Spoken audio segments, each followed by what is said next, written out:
श्रीमंदिर भितर रत्नभंडार गणतमणतिर आज थिला द्वितीय दिन नीति विलंब सत्वे प्राय 7 घंटा रत्न गणना होइछि। प्राय 80 अलंकार गणति सरिछि। भितर भंडार रहिछि प्राय 598 प्रकार अलंकार। आज पूर्वाह्न प्राय 10:35 रे सिंहद्वार देई भितरକୁ प्रवेश करिथिला टीम।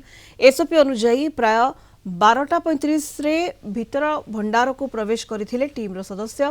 तेबे गत 13 तारिख रे भितर भंडारर प्रथम दिन गणति दिन सुभद्रांक माळ छिड़िथिबा बेले आज द्वितीय दिन रे मध्य अलौकिक घटना देखिबाक मिलिछि।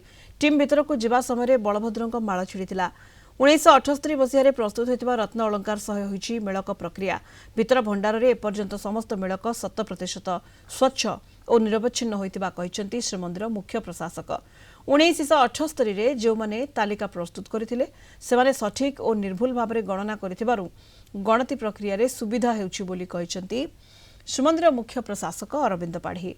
तेबे एसओपी अनुसार हलदिया मुणी रे सुना, धला मुणी रे रूपा और नाली मुणी रे अन्य रत्न रखा जाई ताकू प्रथमे स्टील बाक्स एवं परे नवनिर्मित सिंधुकरे रखा जाउछि।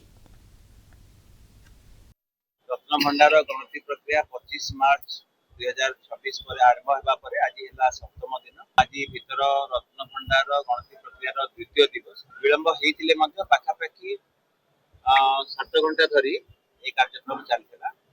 आमे 12:30 पाखापाखि 12:25 पाखापाखि आमे 12 रत्न भंडार ताला खोलिथिले एवं परवर्ती पर्याय रे मजिस्ट्रेट को सामना रे ट्रेजरी रो चाबी आस्तला ए हिसाब रे भीतर रत्न भंडार ताला खोलथिला एवं कार्यक्रम बहुत सुचारू रूपे संपादित होइछि।